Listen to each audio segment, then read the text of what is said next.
Welcome in to the Punt and Pass podcast. I'm your host, Drew Butler, joined alongside my co-host, Jake Fromm. Be sure to follow us on social media. We are at Punt and Pass on X and Instagram. I'm at Drew Butler. He's at From Jake, puntandpass.com, the #1 destination for all things college football. Conference championship weekend is on deck. The penultimate college football playoff rankings have been released. We have so much to talk about, some great games to dive into. Our Prize Picks segment in a little bit. I have a winner cooked up. I am fired up. We also have some Thursday night football, some meaningful Thursday night football for the pod. Detroit Lions hosting the Green Bay Packers on Thursday night. So we love that. Jake Fromm, what's going on, man? Hey, what's going on? That's exactly right. Got a good game Thursday night, playing the Packers at home. Pumped, man. This is the week after Thanksgiving. It's championship weekend. We got the Christmas tree up in the living room now. Just put the lights on it. So, hey, Sweet. I'm dialed in. I cannot wait to get into this week's games. Yeah, it's going to be a lot of fun. And, of course, we got it all right for you here on Punt and Pass. This episode of Punt and Pass presented to you by our awesome partners over at Prize Picks. Still the same amazing sign-up bonus available for you right now. Download the Prize Picks app or go to prizepicks.com. And when you play your first $5 entry after you use the promo code PUNT, you instantly get $50 in your account, win or lose. No better time than right now to be on Prize Picks. It's the holidays. Essentially, all sports are in action, which is the best. Conference championship weekend, NFL, college basketball, NBA, NHL, golf is in the Bahamas this weekend. We got it all. It's on Prize Picks. Just pick 2 to 6 players. You can do a cross-sport entry as well. Predict if they will go more or less than their stat projection, and you can win up to 10 or 100x your entry. Prize Picks is the best. I'll be giving out my Prize Picks pick of the week here in just a little bit. But again, tell a family member, tell a friend, use the promo code PUNT when you download the Prize Picks app, play your first $5 entry. You get $50 instantly, win or lose. All right, let's go straight into 3 and Out. And as per usual on these Thursday episodes with the college football playoff rankings being released, first down is our reaction to the penultimate. And I know our listeners are smart, but penultimate means second to last college football rankings. So as we get towards conference championship weekend, Spencer, thank you very much. If you're watching on YouTube, you can look at the bracket right here. The committee released the latest bracket, and there are some interesting selections. Most notably, in years past, Jake, we've looked at who's 3, 4, and 5, 5 being the first team out. Now, with the 12-team expansion, we are looking at who is 11, 12, and 13. So, in the rankings at 11, Alabama, which we discussed in depth on Monday's episode, Jake. We thought Ole Miss made a great case. We thought South Carolina's playing some of the best football at the moment, but that brand of Alabama seems to be too much to look away from the committee. We'll get into Ward Manuel's comments here in just a second, Jake, but Alabama seemingly looks to be in a good position to make the college football playoff, and the first team out becomes Miami, who had that terrible loss up at Syracuse last weekend. Yeah, I think I'm just going to come out and say it. To me, this is about TV ratings. This is about brand power. And they're going to try to set up the best possible matchups to get people moving, get TV ratings. What do the people want to see? And they are trying to think of all this. I mean, let's be honest. I mean, if SMU loses to Clemson in a blowout or a close game, I think either one. Really? They're going to kick this SMU football team to the curb and get the next SEC champion, or get Alabama in there. It's just at least what they're going to do. So there's not this crazy reaction that's going to come out, and there's no going back on it.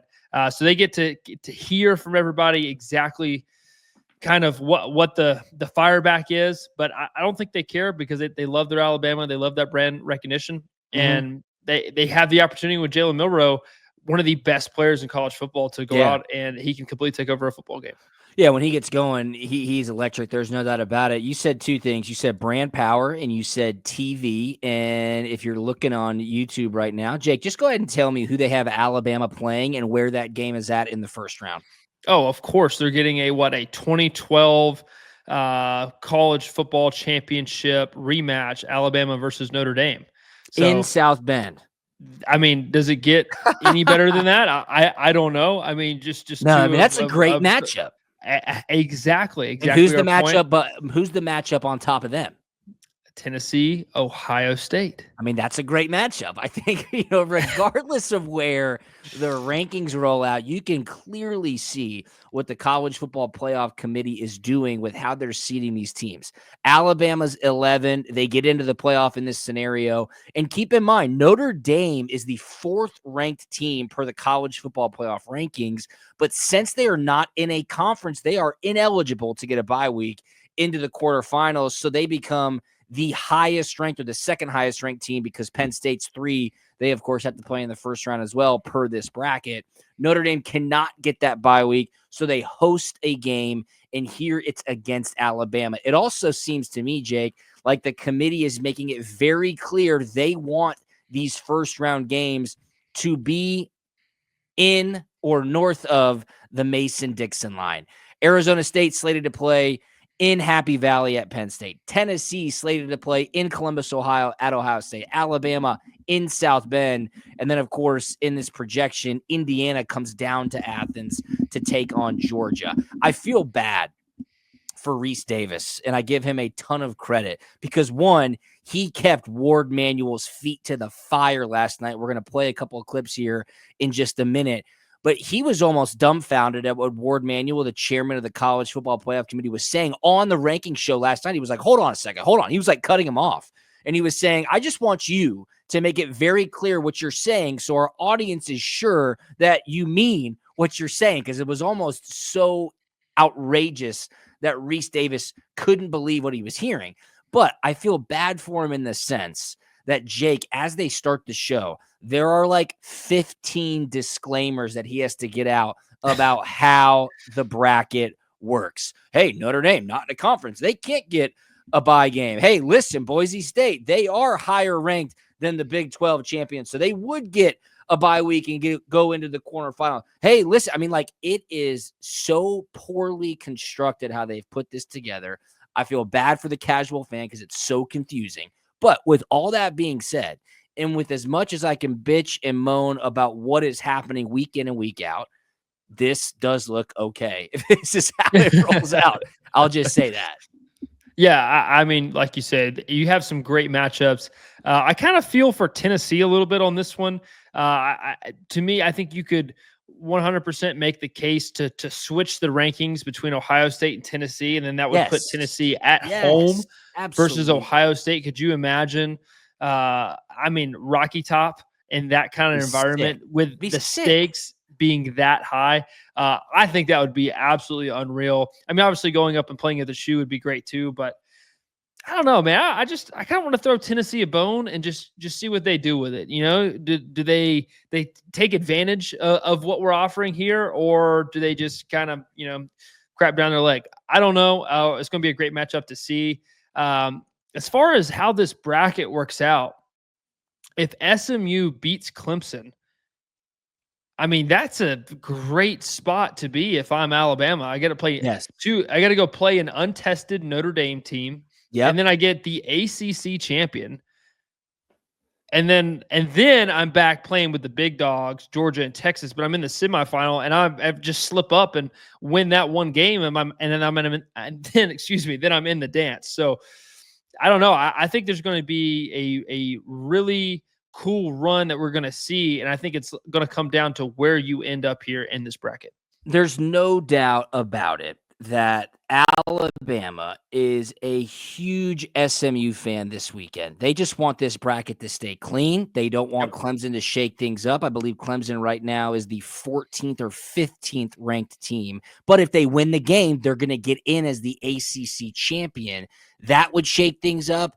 So Alabama, definitely an SMU fan. Alabama also a big time Georgia Bulldog fan this weekend. If the Dogs win the SEC championship and beat the second-ranked Texas Longhorns for the second time this season, the first time being when Texas was the first-ranked team in the nation, it makes their premier win over Georgia look that much better. Let's go ahead and go to second down, though, because I do want to get into some of the comments that Ward Manuel said. He talked about conference championship weekend. He talked about the rankings and what about the teams that aren't playing this upcoming weekend. And more importantly, Reese Davis asked him, hey, could anything change? Would there be some results this weekend among the conference championship games, win, lose, or draw, that could maybe alter some of the teams' rankings that aren't playing this weekend? And here's what Ward Manuel had to say. Clemson, UNLV, stealing a bid, as it were, then nothing would change that would move Miami, Ole Miss, South Carolina in a different order or ahead of Alabama. Any team that is not playing right now, we don't have a data point to rearrange where we have those teams ranked. And so that is set in terms of how we see them going into the final week of championship week. There's nothing that's going to change, Reese, for us to evaluate them any differently than we have now. Those teams who are not playing cannot be adjusted in terms of where they are compared to other teams that are not playing. But the championship teams, we will evaluate that data point to determine if there needs to be any movement based on how the performance of the game goes. Okay, that'll. I mean, data point this, data point that.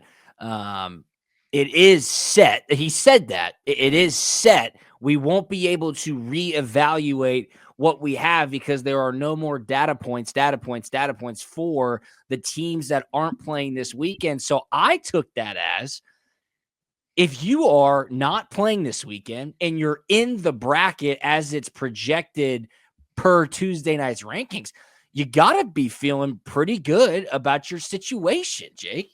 Yeah, and on the flip side of that, if you're not in the bracket, man, Sorry. I feel like all hope is lost. I mean, if I'm Ole Miss, if I'm Miami, South Carolina.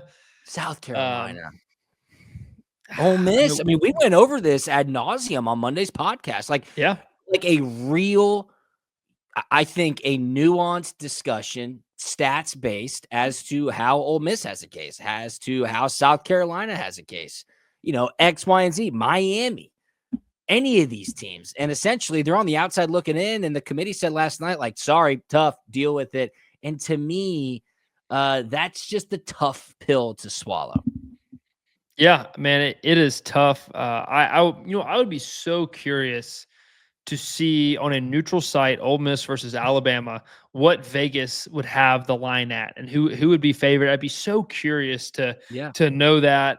But I don't know. I don't know what to tell you. I don't know what to say. And I think a lot of coaches and a lot of athletic directors are going to have to look at what they did, what the committee did with picking and choosing these teams. And there's going to be a lot of questions kind of asked about where do we go as far as scheduling here in the years to come. You're totally right. Scheduling is going to become a huge talking point. And I'll just say this. It's shocking to me because they're just, call me a hater, call me biased, say whatever you want. I just didn't hear a good enough argument from Ward Manuel as to how Alabama's at 11. Look, he said top 5 wins. He said top 25 wins. He said wins against teams over 500. Okay, whatever. They are completely memory holing the public on Vanderbilt hanging 40+ on Bama and beating them. And as if it didn't even happen a couple of weeks ago, getting pantsed by Oklahoma 24-3, not scoring a touchdown just a couple of weeks ago. So I think the biggest probably frustration point for fans of any fan base is that the committee's just been so inconsistent. For years, we've heard strength of schedule, strength of schedule, strength of schedule. For years, we've heard best team, best team, best team.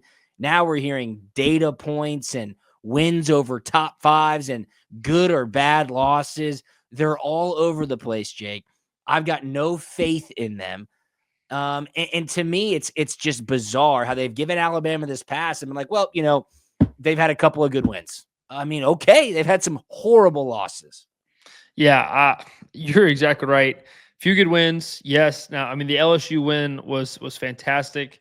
The Georgia win was good, but then again, I mean, the bad losses come up. Ole Miss beating Georgia at home by 18 points, beating South Carolina very handedly on the road. I think is big time, and I'm still so mad at Ole Miss because if they beat the Florida Gators, they're in. None of this is happening. You're in, and you're probably hosting one of these games, being ranked higher than a Tennessee right now because you did beat the University of Georgia very handedly. So absolutely, they have nobody to blame but themselves.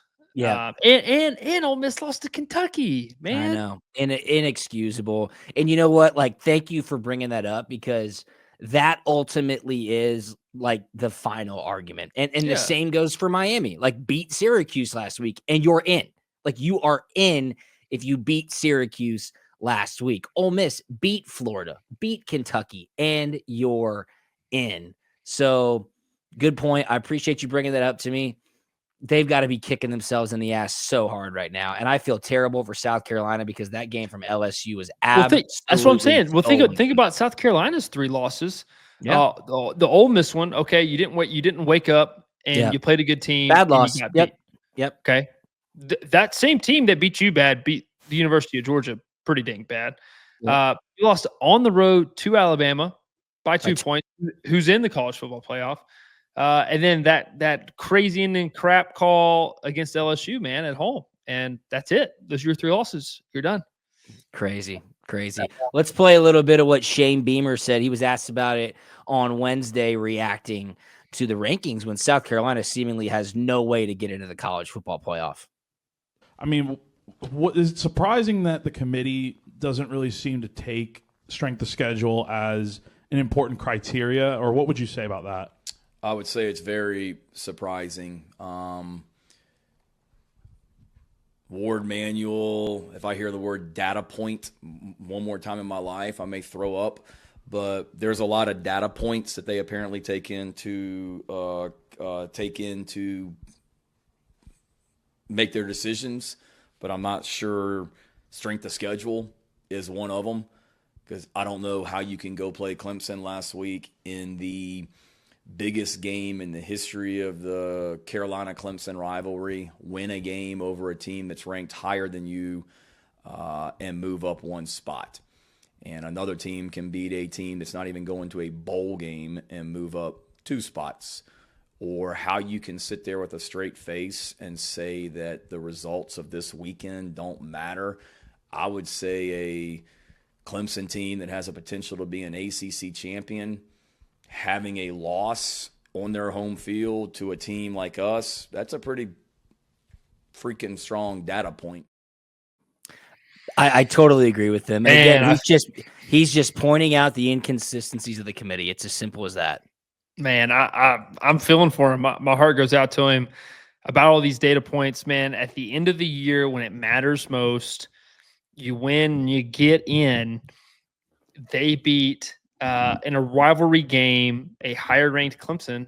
In Alabama, I don't know. The week before lost to Oklahoma, and then they played a good game against Auburn, but I don't know, man. I'm so proud of the way they finished the year off and trying to make their case to get in. He's totally right. They completely dismissed South Carolina going on the road and beating a higher ranked Clemson team who is playing for a conference championship. It's almost as if it didn't even happen. That's crazy. Miami dropped farther for losing on the road to an 8-3 Syracuse team than Ohio State did for losing at home to a 6-5 Michigan team in which they were favored by 21 points and they only scored 10 Georgia dropped 9 spots, Jake, 9 spots, and they fell all the way to the first team being out of the college football playoff after they lost on the road in Oxford to a top 15 ranked Ole Miss team. It just goes to talk about the inconsistencies. It's frustrating, but we could talk about this for 5.5 hours, I promise you. Yeah, I'm going to go back and forth. I mean, right now, I don't know, man. I just the inconsistencies. You're exactly right. It's crazy. So let me tell you. Let me bring this up. We'll go to third down. I think it's a talking point that needs to be addressed because if we just look, Spencer, if you can put that graphic up at the bracket one more time. Georgia's playing Texas for the second time this weekend this season, right? They played back in October in Austin. Georgia won 30-15. A rematch in the SEC championship game this weekend in Atlanta. Assuming Texas wins that game, just based on the rankings as the playoffs committee does when they put out these rankings. Georgia then hosts Indiana in the first round, and looky who's waiting for the Bulldogs if they win that first round game against Indiana in the Sugar Bowl, which is the quarterfinal game. Jake, it's Texas again, okay? That'd be the third time this season that Georgia were to play Texas. Spencer, you can pull that down. Now, when you're talking about what Ward Manuel said post-rankings release, he said, hey, if you're playing your conference championship game, it's tough for the committee to penalize you for playing an extra game, making it to your conference championship game, and assumingly penalizing you against the team that's not playing this weekend, which would mean Georgia and Texas are pretty much locks to make the college football playoff, any way you look at it. It makes me wonder, and it brings me back to something that I discussed before the season even started. Jake, with expansion to 12 teams, could there be a scenario in which a team looks at their conference championship game, knowing they're going to get into the playoff, and say, good opportunity for us to maybe just not play some of our players, to not go deep into our playbook, to maybe ease into the week a little bit and try to get a little pseudo bye week, knowing that you're probably going to have 5 games to go regardless. Yeah, I'm kind of thinking of this clip that I saw today, and I didn't watch the whole thing, but it's Rhett Lashley, the head coach at SMU, and he's saying, man, if the whole team got COVID today or tomorrow and we couldn't play this game, like, we're in. But we could go out there and lose this game. Yeah. And there's a good chance that we're kicked out of this thing. So, I mean, that is real, could be very, very real this year. I mean, that's a tough position to be in, man. I can kind of go back and on my own experience when it used to be 4 teams. If we didn't win that SEC championship, we could not guarantee at all. I mean, the season's over. We could guarantee we probably were not going to be in. Obviously, we were very hopeful and we wanted to. We want to make sure we fought and at least save ourselves a chance, especially 2018 against Alabama when we lost, kind of there at the end. We're like, man, maybe they'll throw us a bone. Maybe they'll give us a chance. You can't count on that. Who was the 14 that year? Because y'all finished 5th. Who was the 14 that year? 2018. Yep. I'm trying to think. I forget. Alabama, obviously. Ohio State, I would guess. I have no idea. Well, I don't know. I'm sure Spencer's looking at them right now. But you're totally right, dude. The conference championship games have lost their luster. I'm just saying that right now. It is a fact. And I go back to when it was Notre Dame. And what happened there? Shock. Yeah. They got blown out, right, by Clemson? Yeah. Yeah. 30-3. Okay. That's crazy. I go back to 2015 Arizona Cardinals. We were 13-3. We had a really, really fun year. And we lost our third game in week 18 or week 17 as it was back then. And I remember going into that game, it was against the Seahawks, Jake, and the Seahawks were, I think, the number 1 seed in the NFC or number 3 or 4. And Bruce Arians, our head coach, was like, no, we're playing our guys. We're playing our guys. Oh, no, I'm sorry. They were not a top seed. Seattle had to win the game in week 17 to get into the playoffs. That's what it was. Okay. We already had the 2 seed wrapped up. By week and home field advantage. Okay. Not advantage, but we were playing at home in the divisional round. BA out in the media. We're playing our guys. We don't lay down. We're finishing the drill. Dude, Seattle came out with their hair on fire. We did. We started Carson Palmer and Larry Fitzgerald and David Johnson, like all the guys on defense. Seattle came out hair on fire. Midway through the second quarter, out of the game. Let's go. We're putting this one in the bag. We're good, guys. We're good. We're good. Doesn't even matter for us. Like, if we see him down the road, we see him down the road. But that's what happens in the NFL. Week 17 and 18, if your seeding is locked in, you're going to the playoffs, you don't play your starters. You get those pseudo bye weeks.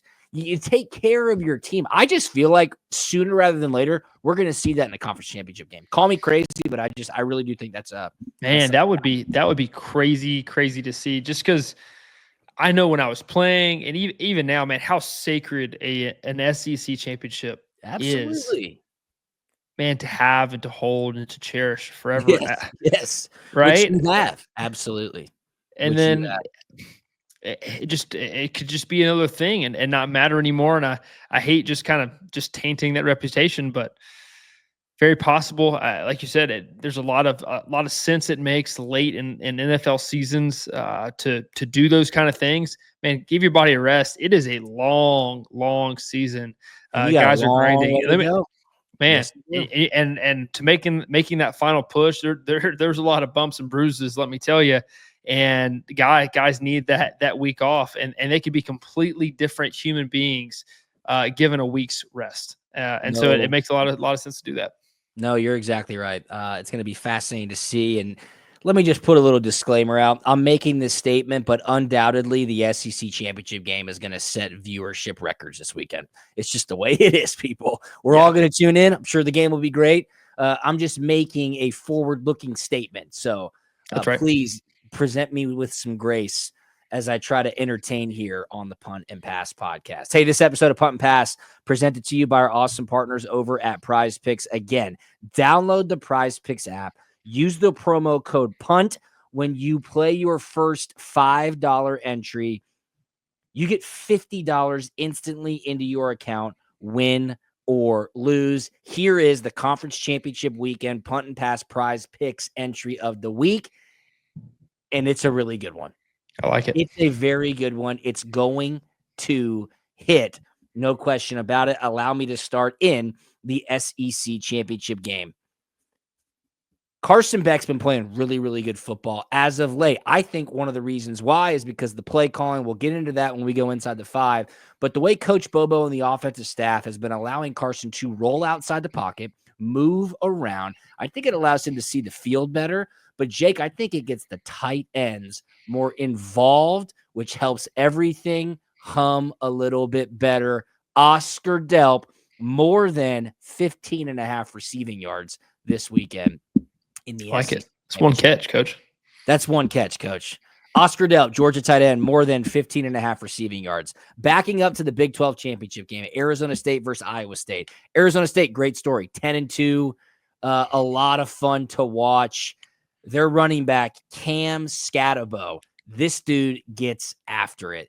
He has about 1,400 yards, I believe 17 touchdowns on the season. But on Prize Picks, his more or less on rushing yards is 120.5. That is a lot. Look, Iowa State knows to win this game, you're going to have to limit Cam Scatabo. I think they sell out to slow down the run, put the ball in Arizona State's quarterback, Sam Levitt's hands. I'm going under 120.5 rushing yards for Arizona State running back Cam Scatabo.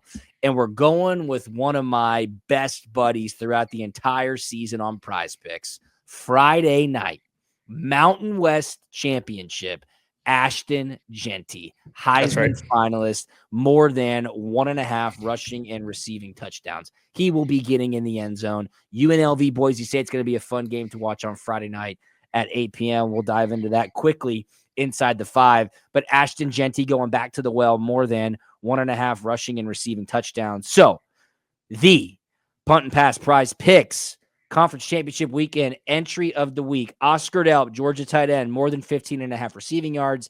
Cam Scatabo, Arizona State running back, less than 120.5 rushing yards. And Ashton Jeanty, my boy, Boise State running back more than 1.5 rushing and receiving touchdowns. Download the Prize Picks app. Use the promo code PUNT.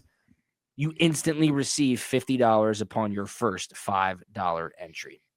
All right, Coach, you ready to go inside the 5? Dude, I'm all in.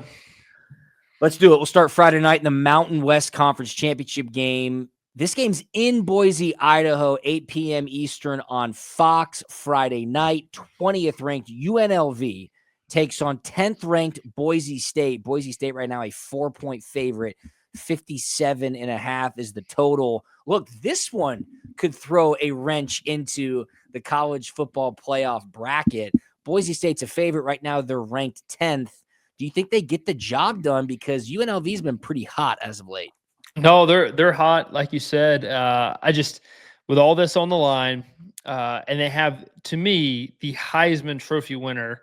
Okay, Wow, you're Ashton saying Genty. that. Wow. Man, to me, it is going to be a disgrace if they don't give this young man the trophy that he deserves. Having a better season than Derrick Henry's Heisman winning season. This is his award to me. No if and or questions, buts about it. It's his, and they're gonna put it on his back, and he is going to score more than 1.5 touchdowns. Let me tell you, he's probably gonna have to score 3 or 4, and they win this game. It's gonna be a gritty game. It's gonna be cold.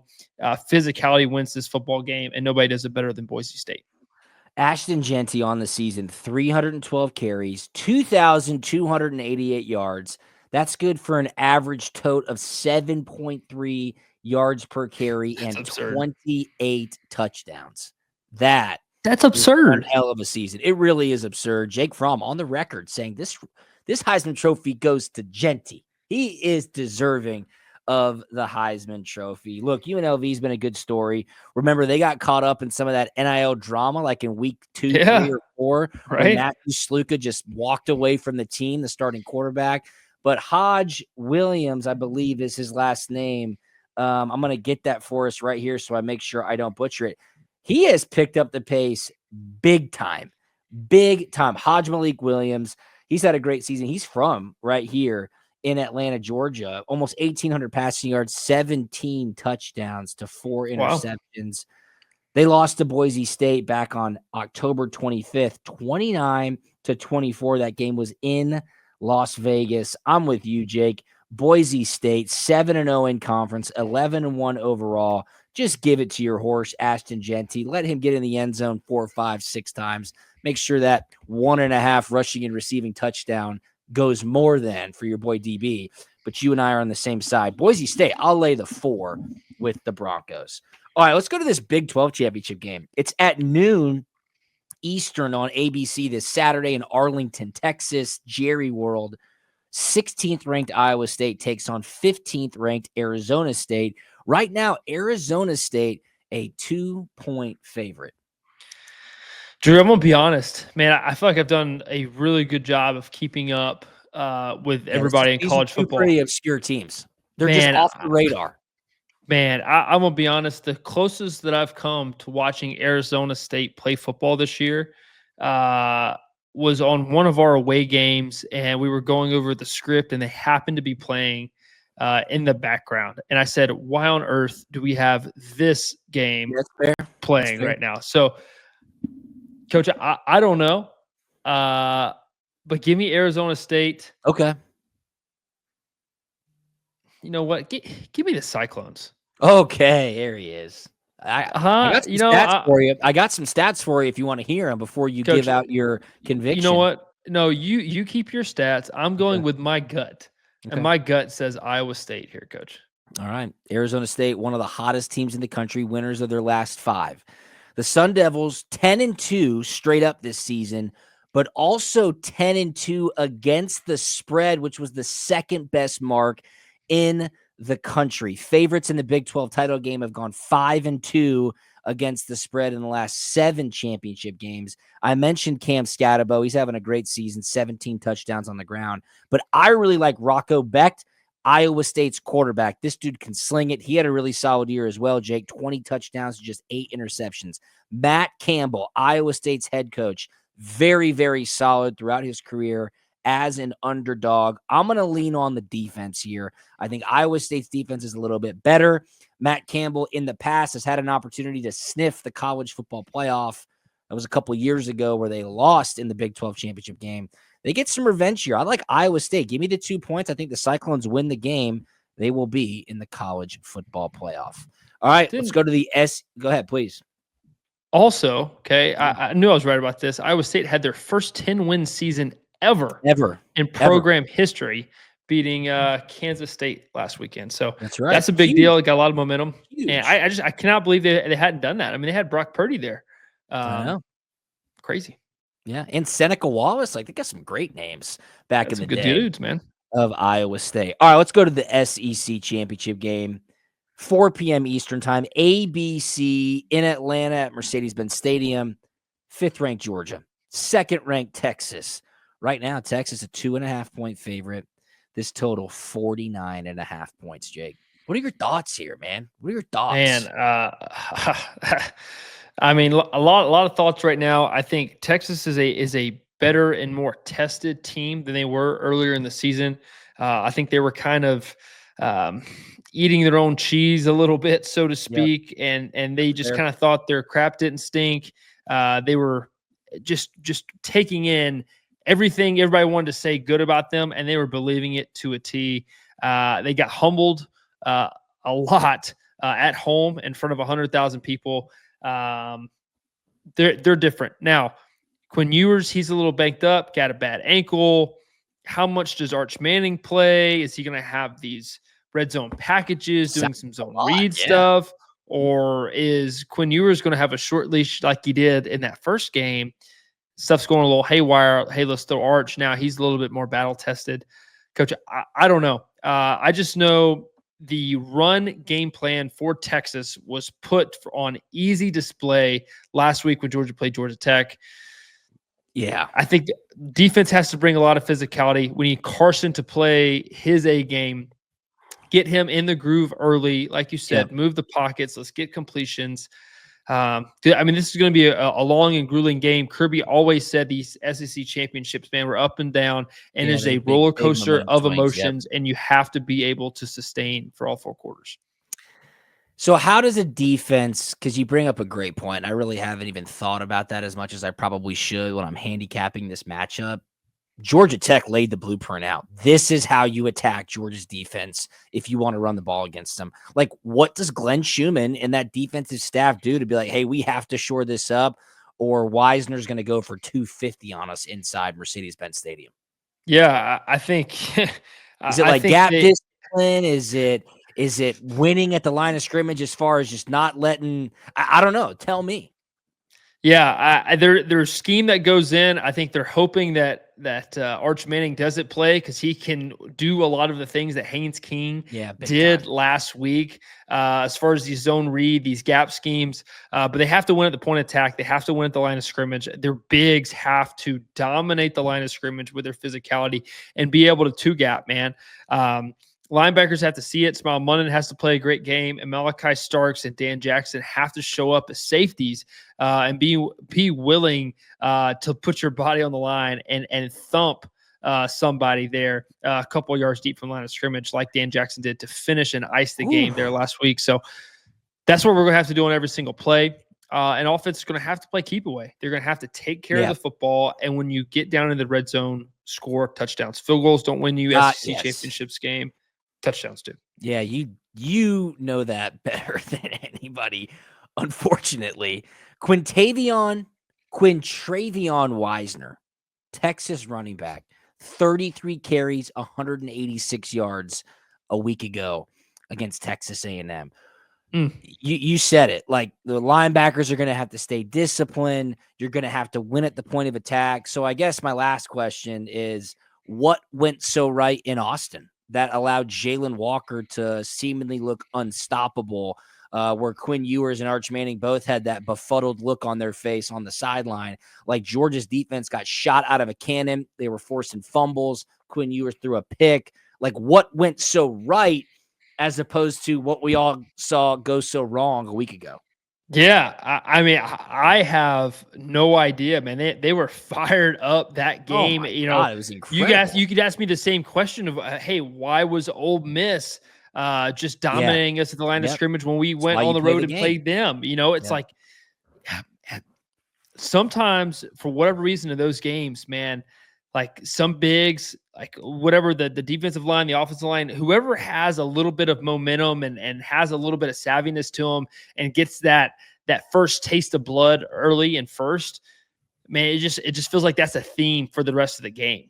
And for whatever reason, that's just the way it's always been, especially in my experience.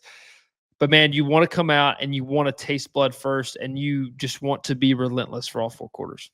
There you Give me go. the So you're dogs. woo-hoo-hoo. There he is. There he is. All right, so Georgia won this game in Austin 30-15 back in October. I keep hearing national media and pundits say, "Oh, it was an anomaly. Texas had 3 fumbles in that game. They had 4 turnovers. Quinn Ewers threw a pick. That won't happen again." Well, Carson Beck threw 3 interceptions in that game Oh also. yeah, It's not like yeah. Georgia had some peachy clean It game was where they just actually a very sloppy. It was a sloppy Yes, football game, to be honest with it you. absolutely was. I Bad think this penalties. Oh, yeah, horrible. I mean, a huge credit to Carson Beck. We didn't even talk about him saying, "I don't like to watch football." That's a conversation for a totally different day. Yeah, We'll we'll talk touch about that on later. that. We definitely will.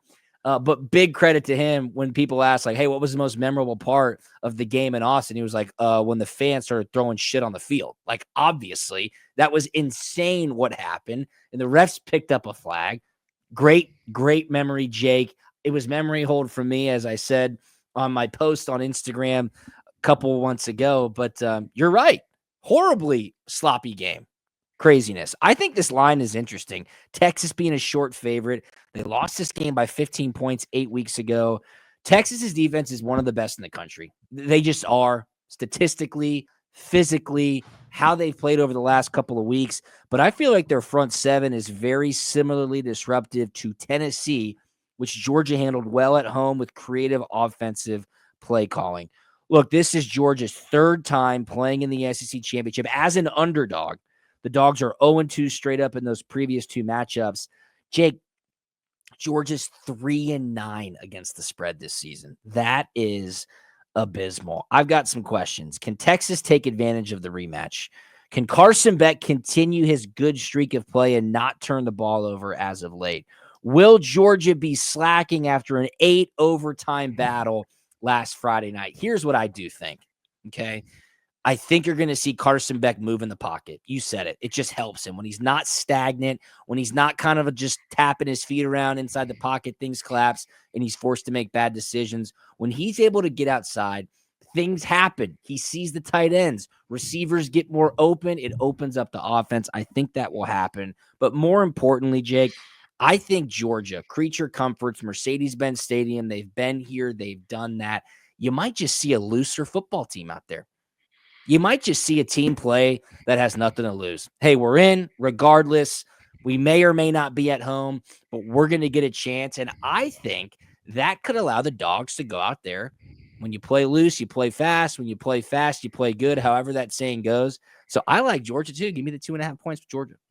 Yeah, man, I love it. I think you're right on, and I think we could. It could go so many different ways, but yes. It sure can. But I am expecting a much cleaner football game. It's going to come down to the wire. I think it's going to come down to a last possession here. All right. But Dogs All win. right.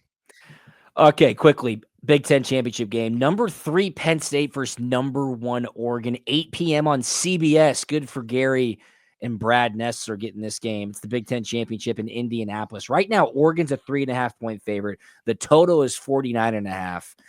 Did you see the video of Dan Lanning earlier in the week with the Inglorious Bastards? Did you see this? No, I Should've meant to click. sent it I to you. saw it come up. I just didn't click on it. I was Oh, busy, and it's so good. It literally gives you chills when you watch it. Have you seen Inglorious Bastards with Brad Pitt? Of course. Okay. So I believe the I speak character's Italian. the character's name is the Bear Jew, right? The guy who crushes Yeah. people's heads. So Yeah. when the Nazis surrender and they want to die for country, this guy comes out and he bludgeons them with a baseball bat. So Dan Lanning plays that clip like in Wednesday or Monday's team meeting, and he's got a bat in his hand. And he's like, we're going to tap the bat when we're walking out of the tunnel when we're playing Washington. So he plays the clip. Like, you're like, damn, that's pretty sweet. That's sick. And then in the locker room, he hands the bat to the captains. They're playing the music. It's freaking sweet. And then at halftime, he brings in a Washington helmet. I think it was halftime. He has a sledgehammer. Halftime, Jake. And he's just bashing the Washington helmet into shreds during halftime with a sledgehammer.